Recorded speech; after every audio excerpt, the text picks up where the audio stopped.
अस्सलाम वालेकुम। मैं हूं आपके साथ मोहम्मद नईम सफदर, फाइनेंशियल एडवाइज़र।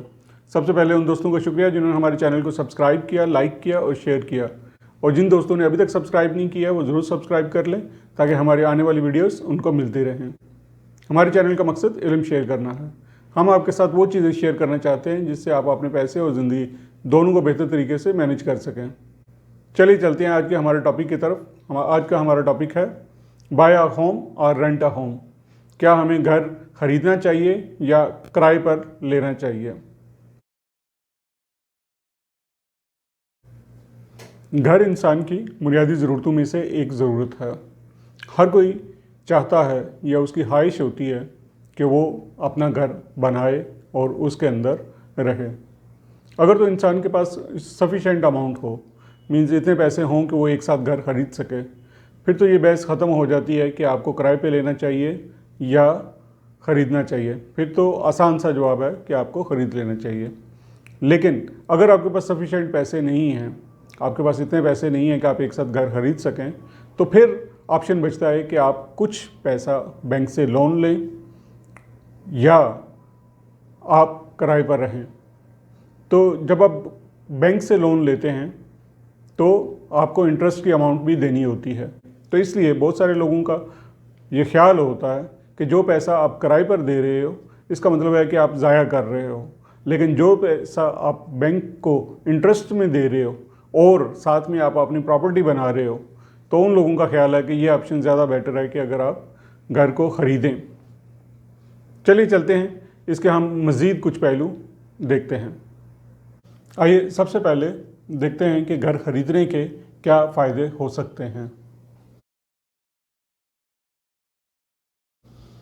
अगर आप घर खरीदते हैं तो सबसे पहले आपको सेंस ऑफ सिक्योरिटी, आपको एक सिक्योरिटी की फीलिंग आती है। आपको ये होता है कि जैसा भी घर है, घर तो अपना है। आपको बार बार शिफ्ट करने की ज़रूरत नहीं पड़ती। इसके अलावा आप घर के अंदर अपनी मर्ज़ी से एडजस्टमेंट कर सकते हैं। आप घर का लॉन बड़ा कर सकते हैं, बाथरूम बड़ा कर सकते हैं, किचन बड़ा कर सकते हैं। अपने हिसाब से आप नक्शे में तब्दीली कर सकते हैं, जबकि किराए वाले घर में आप ऐसा नहीं कर सकते। इसके बाद एक और जो बड़ा पॉइंट है वो ये है कि जब आप बैंक से लोन लेके घर बना रहे हैं, ख़रीद रहे हैं, तो आप जो इंटरेस्ट के अलावा अमाउंट बैंक को दे रहे हैं वो एक किस्म की आप अपने घर के अंदर इन्वेस्टमेंट ही कर रहे हैं।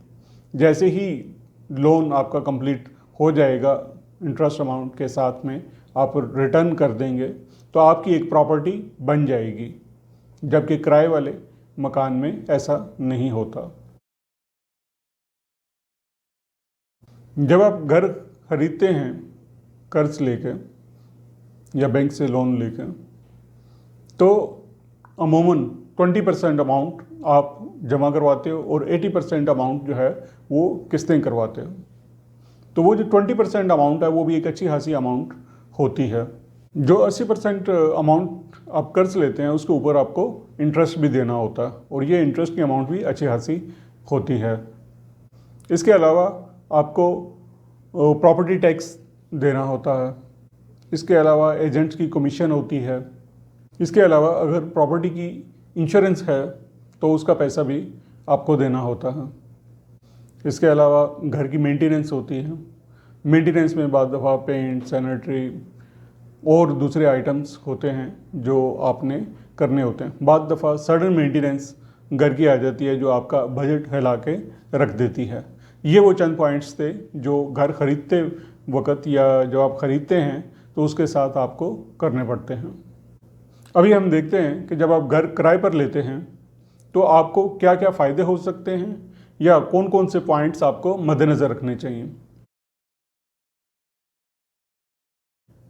सबसे पहले जब आप घर किराए पर लेते हैं तो आपको बहुत थोड़ा किराया देना पड़ता है। आपको बहुत थोड़ी अमाउंट देनी पड़ती है, जैसे 1 माह का किराया, 2 माह का किराया, 3 माह का किराया, या साथ में कुछ सिक्योरिटी आपको डिपॉजिट करनी होती है, जमा करवानी होती है। किराए पर घर लेने से आपके पास एक और ऑप्शन आता है। वो ऑप्शन ये होता है कि आप जिस एरिया में घर ख़रीदना चाह रहे हैं उसमें आप पहले अगर किराए पर रह लें किराए पर घर ले लें तो आप उस एरिया की जो आसाइशें हैं, जो सहूलतें हैं, उनको अच्छी तरह जांच कर सकते हैं, बजाय इसके कि जब आप घर ख़रीद लें फिर उसके बाद चेंज करना मुश्किल होता है।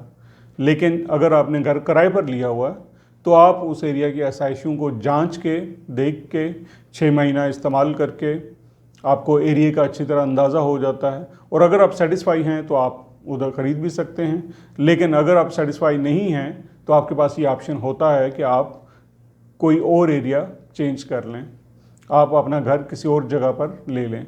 तो ये जो मूवमेंट की फैसिलिटी है, आप एक जगह से दूसरी जगह पे शिफ्ट होने की फैसिलिटी है, सहूलत है, ये किराए के घर में आपको मिलती है। किराए पे घर लेते वक्त जो चीज़ें मद्देनज़र रखनी होती हैं उनमें इम्पॉर्टेंट तो ये है कि घर का किराया वक्त के साथ ऊपर जा सकता है, और दूसरी चीज़ ये है कि आपको किसी भी वजह से घर शिफ्ट करना पड़ सकता है, आपको बार बार फ्रीक्वेंट घर चेंज करने पड़ सकते हैं, जिसमें बाद वजूहात आपके कंट्रोल में होती हैं और बाद वजूहात आपके कंट्रोल में नहीं होती हैं। फॉर एग्ज़ाम्पल, मालिक मकान उस घर में खुद शिफ्ट होना चाह रहा है तो आपको चेंज करना पड़ेगा। अब बात करते हैं कि कौन सा ऑप्शन बेहतर है, घर ख़रीदना चाहिए या किराए पर लेना चाहिए। तो इस चीज़ का फ़ैसला बहुत सारी चीज़ों पर मुनसर होता है, बहुत सारे मुहर्रकात होते हैं जिनके ऊपर मुनसर होता है। तो हम चंद एक की बात करते हैं, जिनमें से सबसे पहले है कैश फ़्लो। कैश फ़्लो से मुराद ये है कि आपकी आमदन कितनी है, और दूसरा ये है कि आपका कैश फ़्लो स्टेबल है कि नहीं है। बाद दफ़ा अगर आमदन बहुत कम है या आपका कैश फ़्लो स्टेबल नहीं है तो ऑप्शन बेटर होता है कि आप किराए पर ले लें।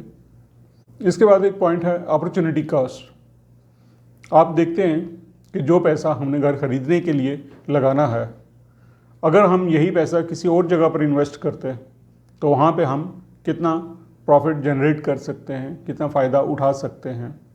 तो अगर हम वो फ़ायदा नहीं उठा रहे और घर ख़रीद रहे हैं तो इसकी अपॉर्चुनिटी कॉस्ट क्या है। इसके बाद है अहम नुक्ता, ड्यूरेशन ऑफ स्टे।